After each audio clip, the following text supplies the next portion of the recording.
মধ্য দিয়ে কর্তব্য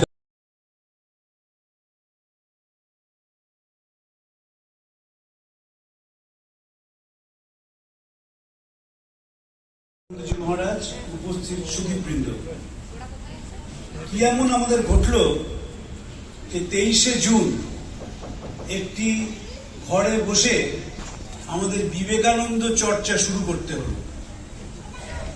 আমরা এতক্ষণ তবলা লহরা শুনলাম। উচ্চারণ একটি বিশেষ জিনিস। বিবেকানন্দ এখন শিকাগোয় বক্তৃতা দেন। বলা হয়েছিল তার ভাষণ হচ্ছে মানব ভাষণের সর্বোচ্চ শিখর। It was human eloquence and high speech. কিন্তু কেন এরকম হলো? 2024 সালে কি ঘটলো যে আবার আমরা স্বামীজিকে নিয়ে ভাবনা চিন্তা শুরু করলাম? প্রথম কথা হচ্ছে, উচ্চারণ যেমন নোটে লাগে, তবলা যেমন সুরে বাজে, আমাদের জীবন থেকে সুর চলে যাচ্ছে। এই ঘরে যে কয়েকজন বসে আছেন তাদের পক্ষে নয়, সেটা আমরা জানি। স্বামীজি একটি কথা বলেছিলেন, যারা ভালো তাদের এখানে আসতেই হবে। তারা যেখানেই থাকুক, যাই করুক, এখানকার কথা এবং ভাবে তাদের অনুভব হবেই হবে। এই যে ভালো মানুষ যদি এক জায়গায় মিলিত হয়, তাহলে যে হাওয়া বইছে, যেটা আমাদের পক্ষে অনুকূল নয়, সেই হাওয়াটিকে অনুকূল বাতাস বওয়ানো সম্ভব। আমি বিশ্বাস করি অন্তর থেকে যে একটি ছোট বাচ্চাকে যদি মরাল ট্রেনিং এবং সোশ্যাল ট্রেনিং দেওয়া যায়, তবে এই দেশটা অন্য চেহারা নেবে। সব দিকে যদি তাকান, দেখবেন প্রতিভা স্ফুরণ। এই যে ছোট বাচ্চারা এখানে আজকে অনুষ্ঠানটি আমাদের সামনে দেখালো করে, এ কম কথা নয়। এর মধ্যে যে মনোসংযোগ দরকার, এর মধ্যে যে নিষ্ঠার দরকার, এটি সব আমাদের দেশে এসছে। কিন্তু হারিয়ে গেছে দুটি বড় জিনিস। একটি হচ্ছে মানুষ আস্তে আস্তে নির্লজ্জভাবে স্বার্থপর হয়ে উঠছে, এবং দ্বিতীয়ত তার মানবিকতা কমে যাচ্ছে। প্রযুক্তি যতই সমৃদ্ধ হোক না কেন, তার কোনো মূল্য নেই যদি সেটি মানুষের উপকারে না আসে। দেবেন্দ্রনাথ ঠাকুরকে শ্রীরামকৃষ্ণ জিজ্ঞেস করেছিলেন, পৃথিবীটা কেমন? দেবেন্দ্রনাথ উত্তরে বলেন, ঝাড় লণ্ঠনের মতন, আর মানুষগুলো হচ্ছে তার মোমবাতি। বাস্তবিক মোমবাতি যদি নিভে যায়, কেউ ঝাড় লণ্ঠনের দিকে ফিরেও তাকায় না। আমি আস্তে আস্তে দেখছিলাম, যেহেতু খবরের কাগজে চাকরি করি, যে রাস্তায় জামা কাপড়ের দোকান হয়েছে, নানা রকম শারীরিক সুখ স্বাচ্ছন্দ্য হয়েছে, কিন্তু গোটা ভারতবর্ষের চেহারা লাইব্রেরি তৈরি হচ্ছে না। এবং যেহেতু বই মানুষ পড়ছে না, যেহেতু মানুষ চিন্তনের মধ্যে নেই, যেহেতু নিজের মধ্যে মানুষ ডুবছে না, পুরোটাই তার বাইরে চাকচিক্য দিয়ে ঢাকার চেষ্টা করছে। স্বামীজি খুব চাঁচা ছোলা ভাষায় কথা বলতেন। এই যে রবীন্দ্রনাথ বলছেন না রোমারোলাকে, if you want to know India, read Vivekananda, there is nothing negative in him, everything positive and affirmative. সেই বিবেকানন্দ তার সমাজকে বলেছিলেন, an impenetrable darkness has clouded us all. চতুর্দিকে সীমাহীন অন্ধকার, আলো কি করে দেখাতে হয়, বিবেকানন্দ সেটি দেখিয়েছিলেন। এটি অসাধারণ লেখার একটি অংশ আমি উদ্ধৃতি দিচ্ছি আপনাদের। এখন চেষ্টায় তেজ নাই, উদ্যোগে সাহস নাই, হৃদয়ে প্রীতি নাই, প্রাণে আশা নাই, দাসত্বে অরুচি নাই, অপমানে ঘৃণা নাই। আছে স্বার্থ বুদ্ধি, আছে দুর্বলের যেনতেন সর্বনাশ সাধনের চেষ্টা, আর বলবানের কুক্ষুরবৎ পদলে হন। এখন তৃপ্তি ঐশ্বর্য প্রদর্শনে, ভক্তি স্বার্থ সাধনে, জ্ঞান অনিত্য বস্তু সংগ্রহে, যোগ পৈশাচিক আচারে, সভ্যতা বিজাতীয় অনুকরণে, কর্ম পরের দাসত্বে, ভাষার উৎকর্ষ ধনীদের অত্যদ্ভুত চাটুবাদে বা জঘন্য অশ্লীলতা বিকিরণে। কোন সালে লিখছেন স্বামীজি? 1895 সাল। মনে হয় যেন আজকের সমাজে স্বামীজি লিখছেন। স্বামীজির গুণ ছিল স্বামীজি যেখানেই যেতেন সেই জায়গাটিকে খুব তাড়াতাড়ি ধরে ফেলতে পারতেন এবং এই সমস্যার সমাধানটি কি সেটিও বলতেন। যদি শুধু সমস্যা নিয়েই কথা বলে যেতেন তাহলে স্বামীজি হতেন না। এই যে বলা হলো আমেরিকা একজন বিখ্যাত সাহিত্যিক লিখেছিলেন, Columbus discovered the soil of America and Vivekananda its soul. কেন বলছেন? কারণ সমস্যার পথ দেখিয়েছিলেন। অনেকেই মনে করেন যে শিকাগো ধর্ম মহাসভায় খ্রিস্টানিটির শ্রেষ্ঠত্ব প্রমাণের জন্য চেষ্টা করা হয়েছিল। এটি আমার কোনোদিন মনে হয় না। আমেরিকান ইতিহাস যদি পড়া যায় দেখা যাবে আস্তে আস্তে আমেরিকা আলোর মুখ দেখছে, অর্থ আসছে, ইউরোপের থেকে ধনী হয়ে উঠছে আমেরিকা, কিন্তু কিছুতেই মানুষের মধ্যে কোনো শান্তি নেই। শিকাগো ধর্ম মহাসভার মধ্যে দিয়ে তারা শান্তির পথ খুঁজেছিল। তাই একজন পরাধীন দেশের কালো চামড়ার মানুষকে প্রথম অধিবেশনটি শুধু নয়, প্রথম অধিবেশন তো তিনি বলবেনই, তিনি আমন্ত্রিত অতিথি, শেষ অধিবেশনে বলবার সুযোগ দিয়েছিল। ভ্যালিডেক্টরি সেশনে কাউকে যদি ইনভাইট করা হয় তখন বুঝতে হবে যে মানুষ কিভাবে তার কথা দ্বারা অনুপ্রাণিত হয়েছিলেন। নেহাত স্বামীজি নিজের কথা কিছু বললেন না কিভাবে তিনি আমেরিকার দিন কাটিয়েছিলেন বা আমেরিকানরা তার সম্বন্ধে কি ভেবেছিল।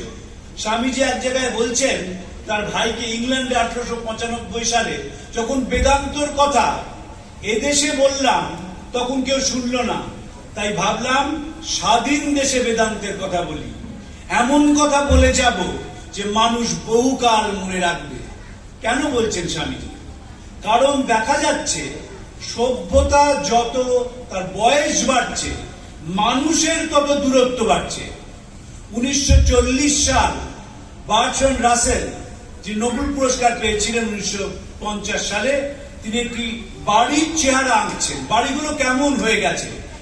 We live in houses without any beauty, where we eat meals which merely nourish, beget children without any love, and subject them to an education which kills the spontaneity of life.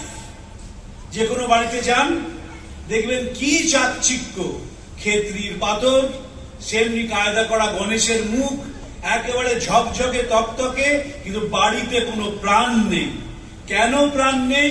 কারণ মানুষগুলো গ্রহান্তরের বাসিন্দা, এক ছাদের তলায় আছে, বাবা মা ছেলে মেয়ের কোনো যোগাযোগ নেই, সকলের হাতে একটি করে সেলফোন এবং তাই নিয়ে সবাই ব্যস্ত। একজন কলকাতার বিখ্যাত শিশুরোগ বিশেষজ্ঞ আমাকে বলছিলেন যে এখনকার দিনে বাচ্চারা কথা বলছে না, যেহেতু ছোট স্ক্রিনে মোবাইল সামনে ধরিয়ে দেওয়া হয় তাদের চোখ খুব তাড়াতাড়ি নষ্ট হয়ে যাচ্ছে এবং তারা যখন বড় হচ্ছে নানা রকম পার্সোনালিটি ইম্পেয়ারমেন্ট হচ্ছে। কেন হলো এগুলো? কারণ আমরা এতটাই স্বার্থপরতার মধ্যে ডুবে গেলাম, তাই প্রায় জাতীয় সঙ্গীত হয়ে উঠেছিল আমাকে আমার মতো থাকতে দাও। ভারতবর্ষের গান নয়, এমন গান যে দাদু এবং নাতি দুজনেই মোবাইলে রিংটোন করে ফেললো এবং ডুবে গেল তার মধ্যে। সত্যি তো আমি তো আমার মতোই থাকবো। বিবেকানন্দ বারবার বলছেন, নিবে থেকে চিঠি লিখছেন, জগৎ যন্ত্রণায় পুড়ে খাক হয়ে যাচ্ছে, তোমার কি নিদ্রা সাজে? স্বামীজি দেখালেন যে মানুষ যদি পুজো না করা হয় তাহলে সভ্যতা ঋদ্ধ হতে পারে না। বারবার বলছেন মন্দিরে গেছি, তার দরজা বন্ধ, এই ঠাকুর খাবার খাচ্ছেন তো এই ঠাকুর পোশাক পরছেন, আর মন্দিরের দ্বারে অসংখ্য নিরন্ন মানুষ। যেখানে জ্যান্ত ঠাকুরের পুজো হয় না সেখানে জপ তপ ঠাকুর ঘর সব বৃথা। যে জ্যান্ত ঠাকুরের পুজো করা সেটি স্বামীজি শেখালেন এবং বারবার বলছে এদের পুজো করা। আমি তাদের বিশ্বাসঘাতক বলে মনে করি যারা সাধারণ মানুষের পয়সায় পড়াশোনা শিখে তাদের দিকে ফিরেও তাকায় না। হরিদাস বিহারী দাস দেশাই, যিনি জুনাগড়ের মহারাজার প্রাইভেট সেক্রেটারি ছিলেন, তাকে চিঠি লিখছিলেন 1895 সালে, so long millions live in hunger and ignorance, I hold every educated Indian a traitor who, having been educated, nursed into luxury but the heart's blood of the downtrodden, thousands of toiling poor never even pays the lipstick to them. স্বাধীনতার 60 দশক হয়ে গেল, কোন অবস্থাতে সাধারণ মানুষের কোন স্থান আমাদের ভেতরে নেই। সাধারণ মানুষের জন্য চিন্তা ভাবনা করা, সাধারণ মানুষের জন্য চোখের জল ফেলা, সাধারণ মানুষ কি করে একটু স্বস্তিতে থাকতে পারে তার চেষ্টা করা আমাদের দেশে যেহেতু হলো না, তাই এই বিরাট দেশ, যে দেশে প্রতিভার কোনো অভাব নেই, যে দেশে প্রকৃতি অকাতরে মানুষকে দিয়েছেন, সেই দেশ কোথাও পৌঁছাতে পারলো না। স্বামীজি যেমন বলেছিলেন যে education is the manifestation of the perfection already in a man, আর আরেকটা সাংঘাতিক কথা বলেছিলেন, education is the development of faculties. আমরা সেটাকে দিলাম না। আমরা মনে করলাম যে আমি পড়াশোনাটা শেষ করব আর তারপরই 1 কোটি টাকার চাকরি পাবো। এই যে সব পরীক্ষা নানা কেলেঙ্কারি আসছে, বাবা মা এর জন্য 16 আনার উপর 18 আনা দেয়। ছোট বয়স থেকে বাচ্চাদের শেখানো হয় যে তোমাকে একটা অর্থনৈতিক যন্ত্রে পরিণত হতে হবে, তোমার একমাত্র কাজ হচ্ছে বিপুল অর্থ উপার্জন করা, নিজে ভালো থাকা। দেখবেন এত ছাত্র ছাত্রীদের আত্মহত্যা কোনোদিন আসেনি। কোটা শহরে আইএস যে কোচিং সেন্টার আছে, সেখানে 1 বছরে 48 জন আত্মহত্যা করেছে। কারণটি কি? চাপ নিতে পারছে না। কিছুদিন আগে একটি অসাধারণ গল্প পড়লাম।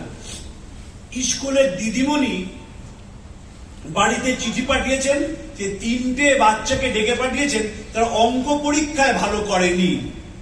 তো প্রথম যে ছাত্রীটি গেছে, তার বাবা মাকে দিদিমণি বলছেন যে আপনার মেয়ে তো অঙ্কে 20 পেয়েছে। ভদ্রমহিলা বললেন বাড়ি চল, আজকে খাওয়া বন্ধ করে দেবো তুই। এই বলে মেয়েটাকে ওখানে ধমকাতে লাগলেন। দ্বিতীয় মা গেলেন, বলা হলো আপনার মেয়ে তো 15 পেয়েছে। বলে 15? তিনি আর অপেক্ষা করতে পারলেন না, ওইখানেই মেয়ের গালে ঠাঁটিয়ে ধরে চড় মারলেন। তৃতীয় বাবা মা তারাকে ডাকলেন, মানে আপনার মেয়ে 10 পেয়েছে। বাবা মা খুব শান্তভাবে বললেন যে এবার 10 পেয়েছে, সামনের পরীক্ষায় নিশ্চয়ই ভালো করবে। তারপর সেই বাবা মাটি তার বাচ্চাকে বলছেন শোন চল আজকে বিরিয়ানি খাই, আর তোর বন্ধুদের ডেকে নেই, তার কারণ একজনের খাওয়া বন্ধ হয়ে যাবে, তার মা তাকে খেতে দেবে না, আরেকজন এখানেই মারতে শুরু করেছে, বাড়িতে গিয়ে আরো কত মার পড়বে। এই যে জীবনটাকে মেনে নেওয়া, সেটি বিবেকানন্দ আমাদের শেখাচ্ছেন। Face ignorance, face illusion and fly not. আমরা জীবন থেকে পালিয়ে যাই, ভাবি যে কার্পেটের তলায় ধুলো ঢুকিয়ে রাখলে আর সেটি কোনোদিন বেরোবে না। বিবেকানন্দ জীবনের মুখোমুখি হতে শেখাচ্ছেন। কেন বিবেকানন্দকে আনা প্রয়োজন? প্রয়োজন হচ্ছে ভেতরের আলোটা জ্বালাবার জন্যে। নিজের চিঠি সম্বন্ধে বলছেন যে আমার চিঠি পড়বে সে আমার শক্তি পাবে। Arise awake onward, whoever reads this letter will imbibe my spirit. আর বিবেকানন্দ স্পিরিটটা কি? বিবেকানন্দের স্পিরিট হচ্ছে ভারতবর্ষের প্রতি সীমাহীন শ্রদ্ধা, ভারতবর্ষের ঐতিহ্যের প্রতি, ভারতবর্ষের মানুষের প্রতি, ভারতবর্ষের ইতিহাসের প্রতি সীমাহীন শ্রদ্ধা। স্বামীজি মারা যাওয়ার বহুদিন পরে রবীন্দ্রনাথ নিবেদিতা সম্বন্ধে বলেছিলেন, ইমোশন বলে একটি কথা আছে যার সঠিক কোনো বাংলা অনুবাদ নেই। এই ইমোশনের সঙ্গে যখন আদর্শ মিলিত হয় সে এক বড় সুন্দর অবস্থা। নিবেদিতা এই ইমোশনের সঙ্গে আদর্শকে মেলাতে পেরেছিলেন, তাই ভালোবাসতে পেরেছিলেন তার দেশকে, দেশের মানুষকে, তার গুরুকে। সে যখন আওয়ার পিপল বলত, তার কথার মধ্যে যে আত্মীয়তার সুর বাজত, আমার মধ্যে তা বাজে না। সে ছিল শিখাময়ী লোকমাতা, ভারতবর্ষকে ভালোবাসা। কারণ বিবেকানন্দ বুঝেছিলেন যে ভারতবর্ষই আগামী দিনে পথ দেখাবে। কিসের পথ একটু বলি। 1893 সালে বিবেকানন্দ শিকাগোর শেষ বক্তৃতায় বলেছিলেন, আগামী দিনে সব ধর্মের ওপর শত বাধা সত্ত্বেও লেখা হবে বিবাদ নয় সহায়তা, বিনাশ নয় পরস্পরের ভাবগ্রহণ, মত বিরোধ নয় ঐকতানুশান্তি। 1893 সাল, 1955 সাল পৃথিবীর 2 জন শ্রেষ্ঠ চিন্তক আলবার্ট আইনস্টাইন এবং বার্ট্রান্ড রাসেল, তারা সব রাষ্ট্রনায়ককে একটি চিঠি পাঠালেন যাকে বলা হয় রাসেল আইনস্টাইন ডিক্লারেশন। যদিও আইনস্টাইন মারা গিয়েছিলেন তার আগে, কিন্তু সই করে গিয়েছিলেন বলে সেই চিঠিটি পাঠানো গেল। সেইখানে তারা দুজন বলছেন যে আমাদের ভেতরে একজন শিল্পী বাস করে, সেই শিল্পীকে উন্মুক্ত করুন যাতে সেই শিল্পী পৃথিবীতে শান্তি আনতে পারে। তারা দেখেছিলেন দ্বিতীয় বিশ্ব মহাযুদ্ধের ভয়াবহতা, দেখেছিলেন হাইড্রোজেন বোম দুটো শহরকে কিভাবে নিশ্চিহ্ন করে দিতে পারে, শুনেছিলেন মানুষের কান্না, মানুষের হাহাকার, এবং তাই সেখানে বলছেন যে শান্তি ছড়িয়ে দাও পৃথিবীতে। তারা জানতেন না যে বহুদিন আগে আমেরিকার জড় সভ্যতার মধ্যে দাঁড়িয়ে একজন ঘোষণা করেছিলেন সব ধর্মের ওপর শত বাধা সত্ত্বেও লেখা হবে বিবাদ নয় সহায়তা, বিনাশ নয় পরস্পরের ভাবগ্রহণ। এবং স্বামীজির কি অসাধারণ কথা, help and not fight, assimilation and not destruction, harmony and peace and not dissension. কিন্তু পৃথিবী শুনল না সেই কথা। কেন শুনল না? কারণ স্বার্থপরতার মধ্যে, পরকে দমিয়ে রাখার মধ্যে, পরের কণ্ঠরোধ করার মধ্যে একটা অনাবিল আনন্দ আছে। অপরকে গলা চেপে ধরার মধ্যে দিয়ে নিজের শক্তিটাকে জাহির করা যায়, স্বার্থপরতার মধ্যে দিয়ে এই চামড়ার আনন্দ দেওয়া যায়, আর নিজেকে প্রদর্শনীর মধ্যে দিয়ে দেখানো যায় যে দেখো আমি একজন একটা কেউ কেটা। শেষে কি হয়? নিৎসে বলছেন, after you have shed all your burdens you become a burden to yourself. যখন সব বোঝা চলে যায় তখন নিজেই নিজের কাছে বোঝা। আমার তো জীবনে চাকচিক্য এসছে, কোনো সন্দেহ নেই। 50 বছর আগে শিউড়িতে কেউ কল্পনাও করতে পারতেন না যে এরকম একটা সুন্দর প্রেক্ষাগৃহ হবে। আমাদের পরিবর্তন তো এসছে। আমাদের যা জামা আমরা পরি, অনেকেই যারা জামা কাপড় পরতে পছন্দ করেন তারা শিউড়িতে বসেও ব্র্যান্ডেড জামা পাবেন, কোনো অসুবিধে নেই। যা আমেরিকাতে পাওয়া যায় সব এদেশেও পাওয়া যায়। ফলে শরীরটার ভোগের সব ব্যবস্থা এখানে হয়ে গেছে। স্বামীজিকে প্রশ্ন করেছিলেন স্বামীজির শিষ্য শরৎচন্দ্র চক্রবর্তী, স্বামীজি আপনি এখানে কিছু বলেন না কেন? আমেরিকা মাতিয়ে এলেন, এখানে কিছু বলেন না কেন? স্বামীজি বলেছিলেন কি বলবো, তোদের দেহে বল নেই, মস্তিষ্কে তেজ নেই। আমেরিকা ভোগের শিখরে উঠেছে, তাই তারা বেদান্তের কথা শুনছে। আগে একটু ভোগ করতে শেখ, তারপর এসব বুঝতে পারবি। এই যে একটু ভোগ করতে শেখ বলছেন, এটা কিন্তু কারোর মাথায় কখনো আসেনি। সবাই মনে করতেন যারা বেদান্ত পড়বেন, যারা সাংখ্য পড়বেন, যারা ন্যায় পড়বেন, তারা যোগ পড়বেন, তারা একদম ভোগের পথে যাবেন না। তারা চোখ বুঝে পড়বেন এবং পড়ার সময় সেটাকে জীবনে কাজে লাগাবেন না। যখন প্রয়োজন হবে হাজার হাজার শ্লোক বলবেন। আচার্য শঙ্কর সম্বন্ধে স্বামীজির শিষ্যকে বলেছিলেন, শঙ্কর মহাপণ্ডিত ছিলেন, হৃদয়ের খামতি ছিল এবং বিদ্যার অহংকার ছিল। স্বামীজি দেখেছিলেন একটি মানুষ তার মন যদি অপরের যন্ত্রণায় না কাঁদে, তার চোখ যদি ভিজে না যায়, তাহলে সে সভ্যতার সম্পদ নয়। রামব্রহ্ম সান্যাল, যিনি ছিলেন আলিপুর পশুশালার ডাইরেক্টর, তাকে বলেছিলেন যে সার্ভাইভার অফ দি ফিটেস্ট এটা কিন্তু শরীরের বল নয়, যার মন যত সূক্ষ্ম সে ততদিন বেশি বেঁচে থাকবে। এবং কি করে মন সূক্ষ্ম করতে হবে এই কথা কোথাও বলা নেই যে আমি কিভাবে মনটা সূক্ষ্ম করব। স্বামীজি সেই পথ দিয়ে আমাদের দেখালেন তুমি যদি নিজের স্বার্থ ত্যাগ না করো, তুমি যদি মানুষের পাশে না দাঁড়াও, তুমি যদি মানুষের চোখের জল না মোছাও, তাহলে জীবনটা বিভীষিকায় পরিণত হবে। স্বামীজি লেক লুসানে আছেন ইউরোপে, এবং সেখানে পল ডয়েসের সাথে আছেন বিখ্যাত ইন্ডোলজিস্ট। তিনি স্বামীজিকে খুব পছন্দ করতেন, কারণ তিনি স্বামীজির সঙ্গে সংস্কৃত কথা বলতেন। খবর পেলেন মাইসোরের মহারাজা তার প্রাসাদের কয়েকটি ঘর দরিদ্র ছেলে মেয়েদের পড়াশোনার জন্য খুলে দিয়েছেন। স্বামীজি তাকে অভিনন্দন জানিয়ে চিঠি লিখলেন, এই জীবন কয়েকদিনের, জীবনের চাকচিক্য কয়েকদিনের। সেই বেঁচে থাকে যে পরের জন্য বেঁচে থাকে, বাকিরা মৃত প্রেত তুল্য। This life is short, the vanities of the world are all transient, but the alone live who live for others, the rest are more dead than alive. তারপর বললেন, রাজা আপনার জন্য আমি ঈশ্বরের কাছে প্রার্থনা করি। ভারতবর্ষের সন্ন্যাসী রাজার জন্য প্রার্থনা করবে নতুন কথা নয়। স্বামীজির প্রার্থনা অন্যরকম। দারিদ্র ও অশিক্ষায় নিমজ্জিত লক্ষ লক্ষ ভারতীয়ের জন্য আপনার মন যেন আরো গভীরভাবে অনুভব করে।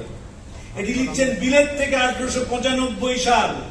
1897 সাল রামকৃষ্ণ মিশন প্রতিষ্ঠার আগে স্বামীজি দার্জিলিং এ গিয়েছিলেন এবং সে দার্জিলিং থেকে দুটি চিঠি লেখেন ভারতী পত্রিকার সম্পাদিকা সরলা দেবী চৌধুরানীকে।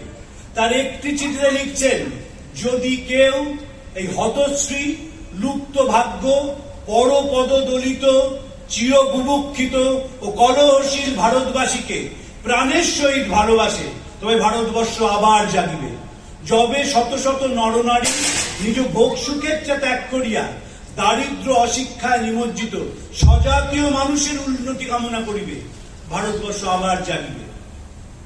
আমরা এই যে শিক্ষা ব্যবস্থাটার মধ্যে দিয়ে গেলাম, এই শিক্ষা ব্যবস্থাটা আমাদের কাঁদতে ভুলিয়ে দিল।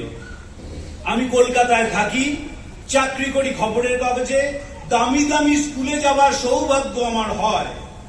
ছেলে মেয়েগুলোকে দেখলেই বোঝা যায় যে জীবনের সঙ্গে এদের কোনো যোগ নেই, এবং সেই জীবনের সঙ্গে যে মানুষের যোগ নেই সে যখন বড় হয় সে এক ভয়ঙ্কর মানুষ, যার শরীরে জোর আছে কিন্তু পরের জন্য ভাবনা নেই, যার বুদ্ধি আছে অথচ বোধ নেই, যে কোনো দিন মানুষের চোখের জল মোছাবে না। এবং আস্তে আস্তে গোটা দেশের একটা বিরাট সংখ্যক মানুষ সেই দিকে চলে যাচ্ছে।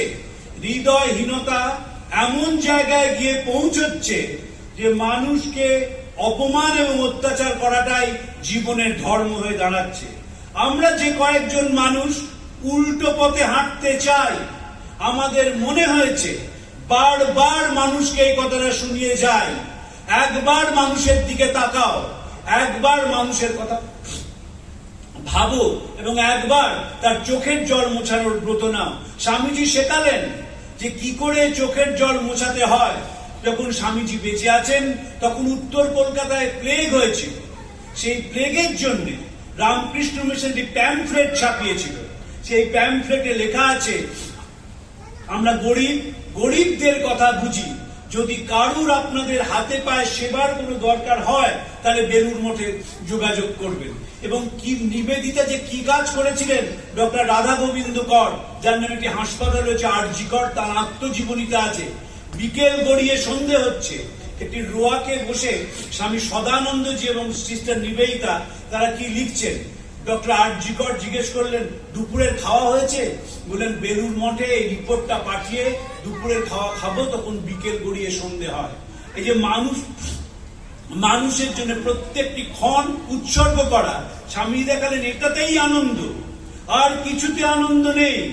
তোমায় খাওয়ায় আনন্দ নেই, তোমার জাহির করায় আনন্দ নেই, তোমার দামি পোশাক পরায় আনন্দ নেই, তোমার প্রদর্শনী করায় আনন্দ নেই। একমাত্র আনন্দ হচ্ছে তুমি সেই যে সামনে দেবপ্রাতা দাঁড়িয়ে আছে, যে খেতে পায় না, যার চোখের জল এক সময় শুকিয়ে যায়, যার কণ্ঠ এক সময় স্তব্ধ হয়ে যায়, সেই মানুষটা একটা জীবনের মূল স্রোতে ফিরিয়ে আনাটাই হচ্ছে সবচেয়ে বড় আনন্দ।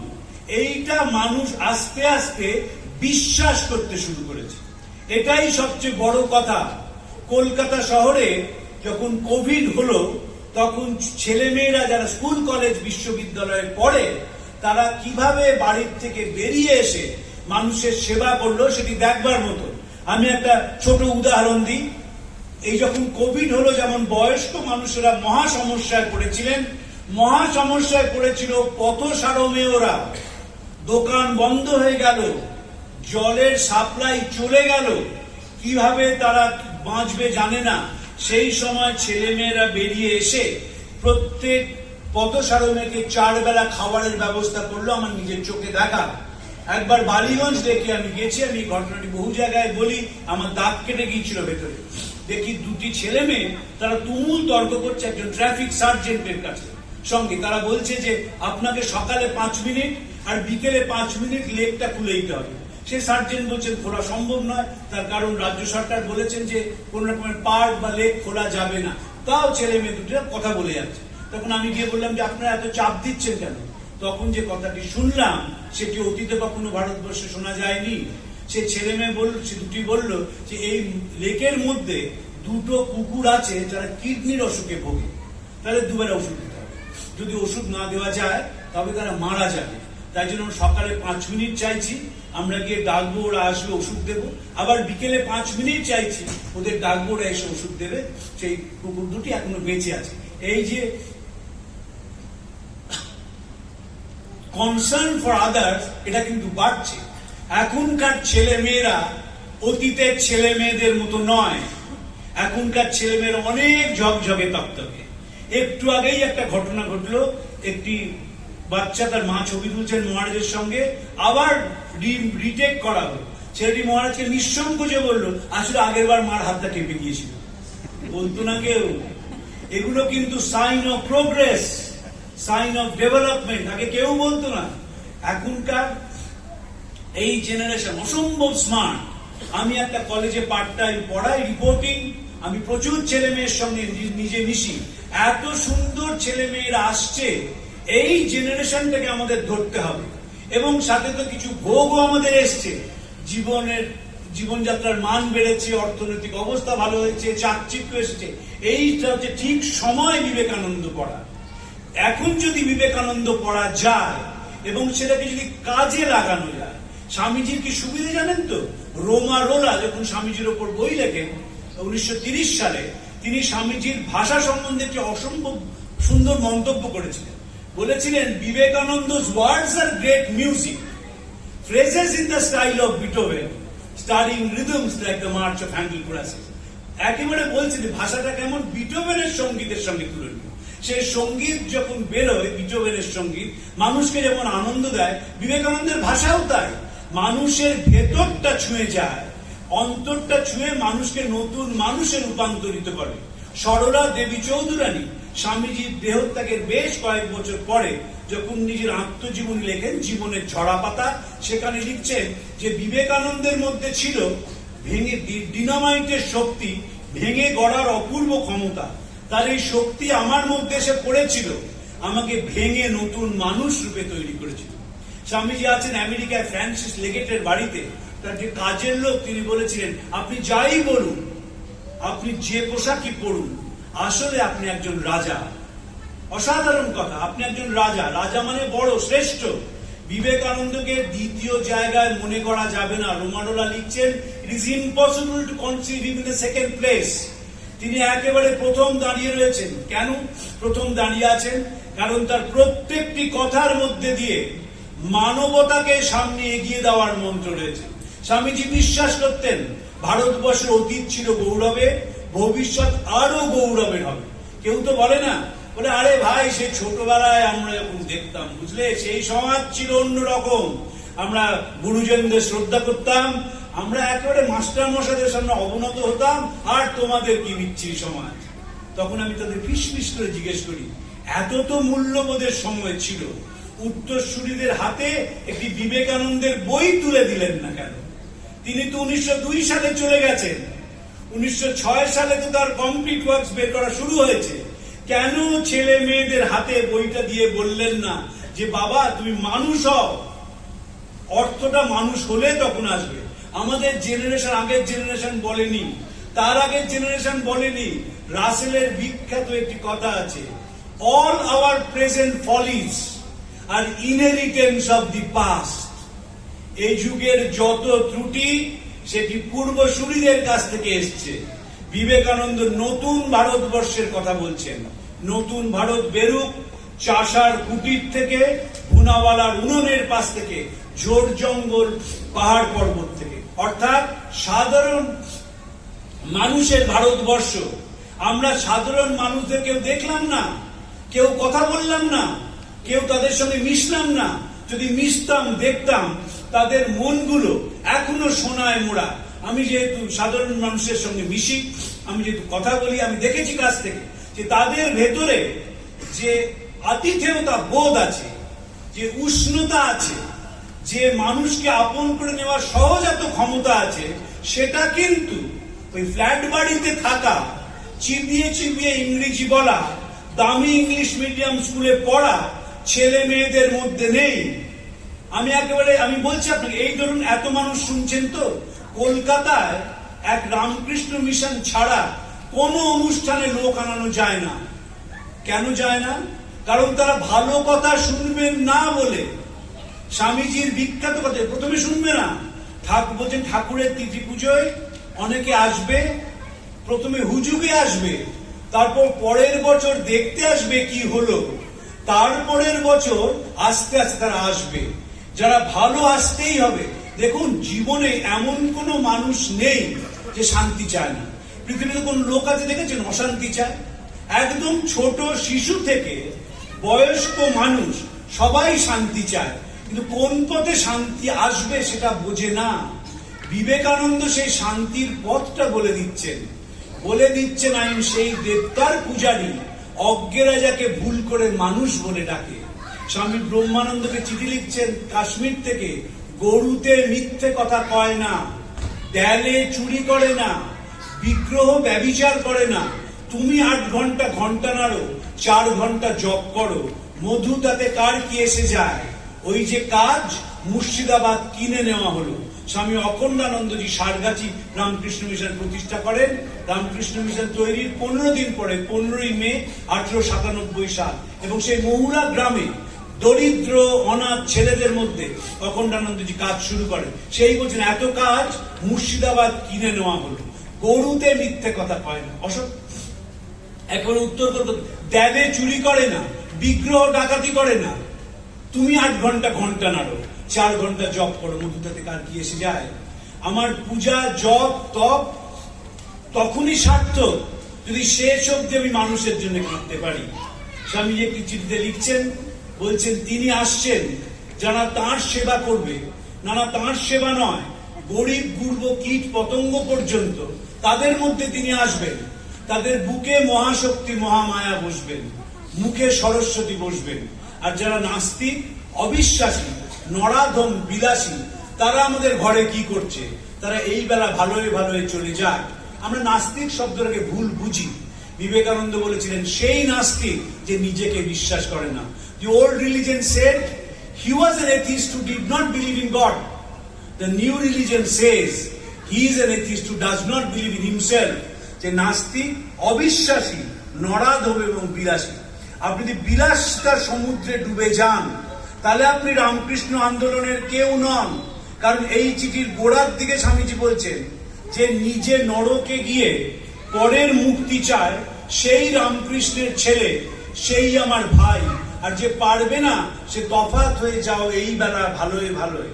একদম পরিষ্কার ইনস্ট্রাকশন, যে নিজে নরকে গিয়েও পরের মুক্তি চায়, সেই রামকৃষ্ণের ছেলে, সেই আমার ভাই। যে পারবে না সে তফাৎ হয়ে যাও ভালোই ভালোই। যে নিজের স্বার্থের জন্য সতের মস্তক বলি দিতে প্রস্তুত, সে আমাদের কেউ নয়। এই কথাগুলো ভাবতে হবে। চিঠিপত্র রোজ পড়তে হবে, রোজ। যেমন নিঃশ্বাস প্রশ্বাস নেন, যেমন রোজ বেঁচে থাকেন, সেমনি স্বামীজির চিঠি পড়তে হবে। চিঠি পড়তে পড়তেই মনে হবে স্বামীজি এসেছেন। এবং স্বামীজির বড় গুণ হচ্ছে, দুটি ভয় আমাদের মন থেকে তাড়িয়ে দেন। একটি fear of defeat and fear of death. আমরা দুটো ভয় সবসময় একবার আমাদের লুব্জ করে দেয়। ফিয়ার অফ ডিফিট, আমি হেরে গেলাম। কার কাছে হারলাম আমি জানি না, কিন্তু হেরে আমি গেলাম। চুল পাকলে হেরে গেলাম, যে একটু চামড়াটা কুচিয়ে গেল, বোটক্স করতে হবে, আমি হেরে গেলাম। আমি একটু তর্কতে হেরে গেলাম, সবসময় হেরে যাচ্ছি। আর ফিয়ার অফ ডেথ, মৃত্যু। বিবেকানন্দ বলছেন শিষ্যকে, গায়ে গায়ে যাও, ঘরে ঘরে যাও, মৃত্যু যখন নিশ্চিত তখন পরের জন্য কাজ করে মারা যাওয়াই ভালো। মনে রাখবেন একটা কথা, স্বামীজি তো আমেরিকায় যেতে চাননি, তার গুরু তাকে পাঠিয়েছিলেন। মাদ্রাজি ভক্তরা বলল, কার সঙ্গে রাত্রির রোজ অত জোরে জোরে তর্ক করেন? স্বামীজি কয়েকদিন এড়িয়ে গেলেও শেষে বললেন যে গুরুদেবের সঙ্গে তিনি আমাকে বাইরে পাঠাতে চান, আমি যাব না, কালকে হ্যাঁ বলে দিয়েছে। শ্রীরামকৃষ্ণ জানতেন যে স্বামীজি বিদেশে গেলে কি হবে, কি চূড়ান্ত অপমান স্বামীজি ফিরে আসার পর। আপনি স্বামীজি বিদেশে কি খেতেন? স্বামীজি বললেন, যা পেতুম তাই খেতুম। যারা ব্রাহ্মণ তারা বলল, কায়েস্ত ছেলে বাবা, ও নামের আগে স্বামী ব্যবহার করছে, ও সন্ন্যাসীর যোগ্যতাই নেই। অনেকে বলল বিবিকা আনন্দ, তবুও কেন শ্রীরামকৃষ্ণ পাঠিয়েছিলেন? কারণ শ্রীরামকৃষ্ণের যে উপলব্ধি যে মানুষকে সম্মান করো, যত মত তত পথ, এই মানুষকে সম্মান না করলে সভ্যতা এগোতে পারে না। সভ্যতা মানে চওড়া রাস্তা নয়, সভ্যতা মানে পরিকাঠামোর উন্নতি নয়, সভ্যতা মানে উঁচু বাড়ি নয়, ওগুলো সভ্যতার একটা অংশ। সভ্যতার আসল সম্পদ হচ্ছে মানুষ। মানুষগুলো যদি সুন্দর হয়, মানুষগুলো যদি সংবেদনশীল হয়, মানুষগুলো যদি দায়িত্ব জ্ঞান থাকে, তাদের সভ্যতা নতুন রং পায়।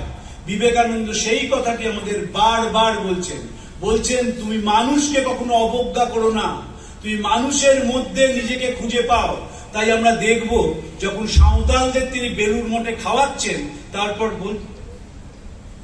তারপর বলছেন যে আজকে আমার আসল নরনারায়ণের পুজো হলো। যারা স্বামীজি চর্চা করেন, যারা মার কথা বলেন, যারা ঠাকুরের কথা ভাবেন, তাদের মনে দুটো জিনিস যেন কখনো না আসে, মনে যেন কখনো কোনো সংকীর্ণতা না থাকে, প্রথম। দ্বিতীয় হচ্ছে যে সাধারণ মানুষের যেন মনে একটা উজ্জ্বল উপস্থিতি থাকে। যে সংকীর্ণ মন, তিনি কিন্তু রামকৃষ্ণ সাম্রাজ্যের বাসিন্দা নন। একেবারে কোনো সংকীর্ণতা স্বামীজির ছিল না। স্বামীজি বলছেন একটি চিঠি সরফরাজ হোসেনকে লেখা 1898 সালে আলমোড়া থেকে, বেদান্তের ধারণা যতই উচ্চ হোক তা কোনোদিন কাজে আসবে না যদি তার সঙ্গে ইসলাম ধর্মকে যোগ না করা যায়। আমি মানুষ চক্ষে দেখছি ভবিষ্যৎ পূর্ণাঙ্গ ভারত বেদান্ত মস্তিষ্ক ইসলামীয় দেহ লইয়া অপরাজেয় শক্তিতে জাগিয়ে উঠেছে। I see in my mind's eyes future India rising, glorious and invincible. A Vedantic brain with an Islamic body is the only hope. Islamic body মানে অনেকে বলতেন মাসুল, তা নয়। বডি মানে সমাজ, যেখানে রাজা এবং ফকির একসঙ্গে নমাজ পড়ে। স্বামীজি সেইটি চেয়েছেন। বেদান্ত তো সেই কথা বলে। বেদান্ত মানুষের অনন্ত শক্তিতে বিশ্বাস করে, বিভেদে বিশ্বাস করে না। আমরা যেন কখনো বিভেদের রাস্তায় না হাঁটি। যত বিভেদের রাস্তায় হাঁটবো তত নিজের কাছে বোঝা হয়ে উঠবো। যত নিজের কাছে বোঝা হয়ে উঠবো তত প্রত্যেক দিন মৃত্যুর জন্য অপেক্ষা করব। যত বোঝা হব তত সুকুমার রায় রামগরুরের ছানা হয়ে উঠবো। দক্ষিণ বাতাস যেই বইছে দুম করে জানলাটা বন্ধ করে দিল, যাতে ওই বাতাস এসে একটু হাসিয়ে না দেয়। আমাদের জীবন তাই হয়ে গেছে। এত চাকচিক্য, সানস্ক্রিন লোশন মুখে মাখছে, এটা মাখছে, সেটা মাখছে, ডিওডোরেন্ট, সাংঘাতিক, মুখের হাসিটা চলে যাচ্ছে। কোনো মানুষকে আর দেখবেন না পবিত্র হাসি হাসতে, কোনো মানুষকে দেখবেন না হা হা করে গল্প করতে, কোনো মানুষকে দেখবেন না আরেকটি মানুষকে আলিঙ্গন করতে। বিজয়া দশমীর আলিঙ্গন তো প্রাতিষ্ঠানিক আলিঙ্গন। এটা যেন আমরা না হই। আমাদের হাতে তো অস্ত্র আছে। বিবেকানন্দকে ভেতরে বসান, দেখবেন সব মলিনতা চলে যাবে। বিবেকানন্দকে মাথায় বসান, দেখবেন চলন বলন সব পাল্টে গেছে। অশ্বিনী কুমার দত্ত যখন স্বামী শারদানন্দ যান বরিশালে, তাকে পরিচয় করে দিয়ে বলেছিলেন এরা শ্রীরামকৃষ্ণের সন্তান, এরা যেখান দিয়ে হাঁটেন সেখানে অন্ধকার প্রবেশ করতে পারে না, জায়গাটি আলো হয়ে যায়। বিবেকানন্দ তাই কিন্তু জায়গাটা আলো করে দেন। স্বামী বোধানন্দজিকে বলছেন যাক না একটা জীবন এক্সপেরিমেন্ট করে। কিসের এক্সপেরিমেন্ট? মানুষকে নিঃস্বার্থ ভালোবাসার এক্সপেরিমেন্ট। আমরা তো করলাম না। আমরা করলাম না বলে হ্যাভিং এভরিথিং হ্যাড নান। একজন বিখ্যাত জার্মান দার্শনিক এখাত টোলে বলেছিলেন হ্যাভিং এভরিথিং, সবকিছু আছে কিন্তু কিছুই নেই। একটা বিয়ে বাড়িতে যাবেন, দেখবেন আগে কত হই হই করতে, এখন কেউ কথা বলে না। ঘরে বসে 4 জন মোবাইল নিয়ে খেলা করছে, কেউ কথা বলছে না। এই যে দূরত্ব বাড়ছে না আমাদের, এটা একটা ভয়ঙ্কর চেহারা নেবে যদি আমরা এখন থেকে যত্নবান না হই।